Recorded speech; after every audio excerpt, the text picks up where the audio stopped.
The StrikerDC featured in today's review is provided courtesy of RetroFighters.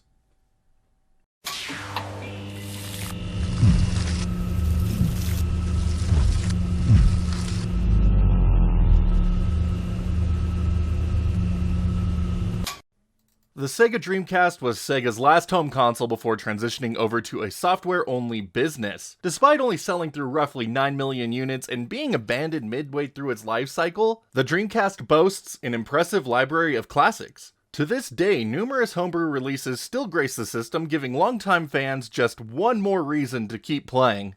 Growing up with pure Nintendo systems, aside from my Sega Game Gear, until getting an original Xbox in 2002, I missed out on the Dreamcast's heyday. It was 2006 when I finally picked up Sega's final system, complete with 2 controllers and 4 games from Amazon for a meager $25. Even though it was the start of the HD era, the Dreamcast output beautiful images on my VGA-equipped HD TV, and I loved it. To this day, the Dreamcast remains one of my personal favorite systems, and I love to see all the support it still gets. And that is what brings us here today, the release of the RetroFighters StrikerDC gamepad. With the StrikerDC, RetroFighters is bringing a modern controller design to the Sega Dreamcast. Having previously launched modern alternatives for the NES, N64, and Sega Genesis/Saturn, Dreamcast is finally getting its turn. Unlike the recently released brawler gens, the StrikerDC debuted to the public on Kickstarter back in February 2019 with a funding goal of $13,000. The campaign utterly smashed through that goal, ending with $130,753 in funding.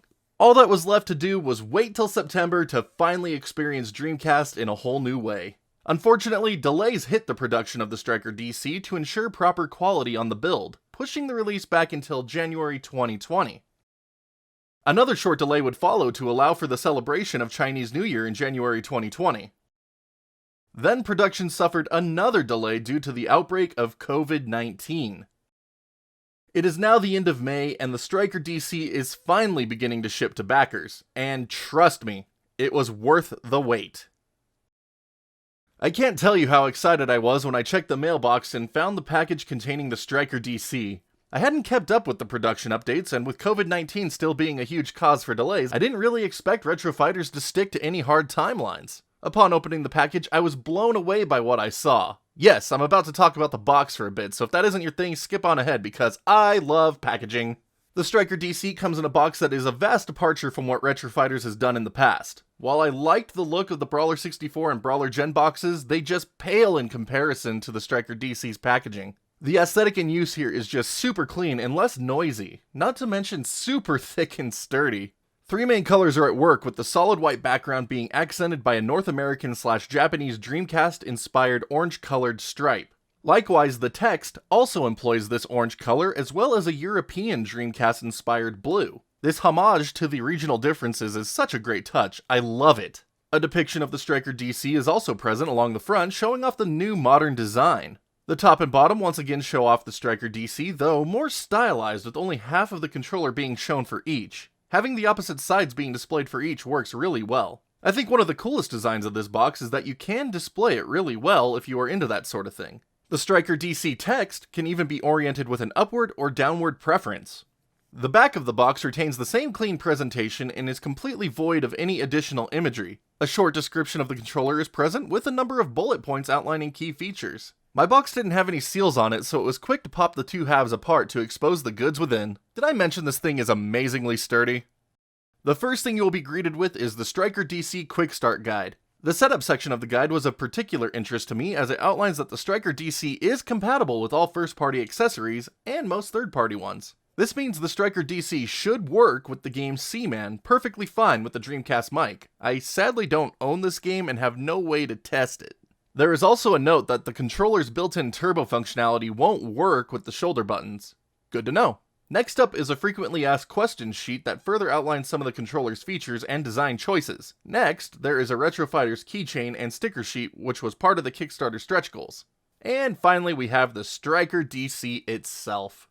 I want to say this now before we move forward, I don't dislike the original Dreamcast controller. The thumbstick and D-pad aren't my favorites, but I have played with far worse. That being said, I am blown away by just how comfortable the StrikerDC is compared to the original. The handles have a great ergonomic design, and they are long enough to let all of my fingers get a grip on them. The design naturally angles my thumb and index fingers into position over the thumbstick, face, and shoulder buttons. With a slight readjustment of my hand, I can also shift to comfortable D-pad usage. The StrikerDC shell employs a two-tone white and gray color scheme just like the Dreamcast console, and it looks as nice as ever. The accenting colors of the face buttons is pleasing and helps the StrikerDC overcome the boring look found on the Brawler Gen. The engraved RetroFighters logo also looks good in use over the VMU port, which has been redesigned to give better viewing angles for the tiny monochrome screen. As with the standard Dreamcast controllers, the StrikerDC has two expansion ports to accommodate accessories. For anyone who has played Dreamcast, you know and have feelings about how the controller's cord comes out from the bottom of the shell. On the StrikerDC, the cord is still located at the bottom of the expansion port, but is output upward, which is a perfect solution in my mind. This solution lets you rest the controller against things without having to worry about bending the cord, which is 10 feet long now, by the way, and includes an authentic Dreamcast-style connector. All of the face buttons you would expect to find on a Dreamcast controller are present, with a few key additions. First and most importantly are the additions of a second set of digital shoulder buttons that mirror the L and R buttons minus the analog range. The addition of digital L and R buttons makes quick repeat presses easier and the actuation quicker compared to regular analog triggers. Ideal usage is for fighting games, but shooters also benefit. The second addition comes from the turbo and clear buttons, which allow you to assign/remove turbo functionality for any of the face buttons. Again, the turbo mode won't work for L or R. Buttons themselves have an interesting feel to use, and I was feeling pretty hit and miss with a few of them at first. Let's begin with what I found to be best here, and that is the D-pad. Each of the four directions feels solid to press. Even pressing down in the center still allows you to roll the D-pad, which isn't always the case in third-party offerings. Next, the digital shoulder buttons are able to be triggered from practically any position, so there is no need to worry if your finger placement will result in a missed input. The traditional triggers, while smaller than I expected, have a great range of motion with a satisfying level of resistance. I like how it feels to fully press them down, as they don't come to a hard stop but have a bit of absorption, which makes using them more comfortable to me. Start, turbo, and clear all respond well to presses and have a satisfying click when used. Speaking of clicky, the face buttons also emit loud clicks when pressed down. They feel really good to use and the actuation range feels perfect, but man are they loud. I am also digging them being grouped closer together than on a standard Dreamcast controller. Last up is the analog stick, and I had concerns at first. The stick includes a rubberized grip, which the Dreamcast sorely needed, and is a touch smaller. The stick resistance is a bit lower than I personally prefer, but that is just a matter of preference more than anything. The physical movement range being different from an original controller though had me worried about it affecting performance in game. It didn't, so no worries. As I began to dive into games, it was actually the Thumbsticks performance I noticed first before anything else. This thing handles games smoothly. Despite the stick being looser than I prefer, I was able to accurately play every game I tested. Quake 3 Arena and Unreal Tournament in particular were especially great for testing this. Okay, more so Quake than Unreal, because the auto-aim in that game is unreal. Bad puns aside, having not played the Dreamcast version of Quake 3 Arena with a controller in so long, I didn't expect things to go so smoothly. Aiming felt precise and the stick responsive. The face buttons being closer together also made movement much easier compared to the original Dreamcast controller. I also found myself using the digital shoulder buttons quite often for firing. After spending the fastest hour in history playing Quake 3, I felt I had a good baseline for how the StrikerDC would handle the rest of the games in my library. Doing a replay of Army Men Sarge's Heroes with the StrikerDC was particularly enjoyable. I set up custom button mappings with R being set to fire, and L to activate strafe, and other actions being assigned to face buttons and the D-pad. With this setup, I use the analog triggers to activate strafing, which ends up activating around mid-press, so it smoothly triggers the functionality. For firing, I have loved using the digital shoulder buttons to quickly pull off shots. Other functions like jumping, diving, switching weapons, and zooming in all worked as expected without any issue. Movement likewise felt responsive and accurate, and I felt like some of the weirder jumping sections of the game were easier than normal. I seriously love this game, and I'm excited whenever I get a chance to revisit it. Star Wars Episode 1 Racer is another game I like to use to test thumbsticks, as sensitivity can really affect turns. Working my way through the intermediate courses was a breeze, and the triggers performed great for power slides. Other racing games handled equally well, and are a great showcase for the pressure sensitivity of the triggers. Arcade racers in particular were a blast to test with the StrikerDC. Speaking of arcade games, you can't test a controller for Dreamcast without loading up some crazy taxi! Triggers again worked well for gas and brake, and the face button's responsive enough to do power boosts. As a side note, I didn't realize I owned so many Dreamcast racing games.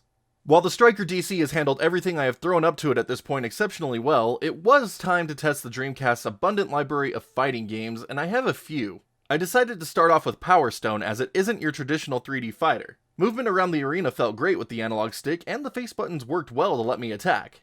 I was also very pleased by the performance in Soul Calibur and Dead or Alive 2. I played these games using the D-pad, and it blows the original out of the water. Everything was very quick and responsive, and honestly the only thing that let me down was my own rusty skill level. Moving over to the 2D fighters, the D-pad once again turned in a solid performance. In Street Fighter, I was easily able to pull off all of Ryu's moves without issue, and again, so much more comfortably than with the original controller.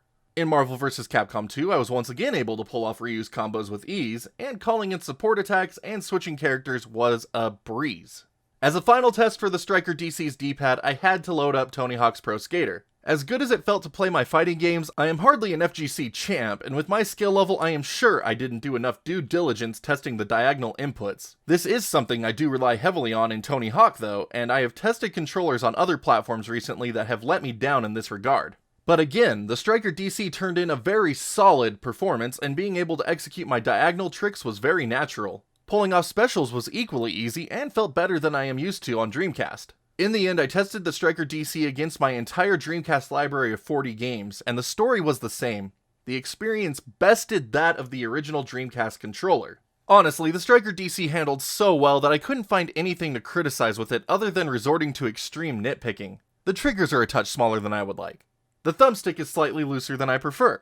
The buttons are loud to press. The VMU sticking out of the top is odd. Seriously, that's all I got here. None of this affects gameplay in a negative way, but rather this has been some of the best gaming with the Dreamcast I have ever had in the 14 years I have owned one. Oh, and by the way, being able to see the VMU easier is a better feature than I gave it credit for. The road to release for the StrikerDC has been a long one, but the end result has been more than worth it. RetroFighters has continued to build upon their previous works to the point that I now consider the StrikerDC to be the best original design third-party retro controller made to date. The upgrades in both design and functionality over the original are clear from the moment you first hold it up and load up a game. For everyone looking to get the best experience out of the Dreamcast, this is the new standard. Time for me to go order 3 more! Thank you so much for making it to the end of today's review. The StrikerDC is definitively the best Dreamcast controller available today, and I cannot recommend it highly enough. This thing frickin' rocks. Huge shout out to RetroFighters for letting me get a pre-release version of the controller for today's review purposes. I am very grateful to you guys for doing that. Thank you so much. And once again, thank you to all of you who watch this review. I cannot keep doing this without you. You guys help grow the channel every day by watching my reviews, tutorials, streams, everything like that. So thank you once again so much for that and everything you guys do for me and my family. So if you haven't already, make sure you hit that sub button, that like-dislike button, just depending how much you like today's review. And if you'd like to further help support the channel, you can always check out that join button here on YouTube or click on that Patreon link in the bottom right-hand corner of the screen. For as little as $1 a month, you can help keep content just like this coming your way. As always, I am just grateful for your consideration, and for everyone who has already done so, thank you so incredibly much again for your insane generosity. From the bottom of my heart, thank you so much. But that's gonna do it for today, so until next time, stay awesome, and we will see you all back next video.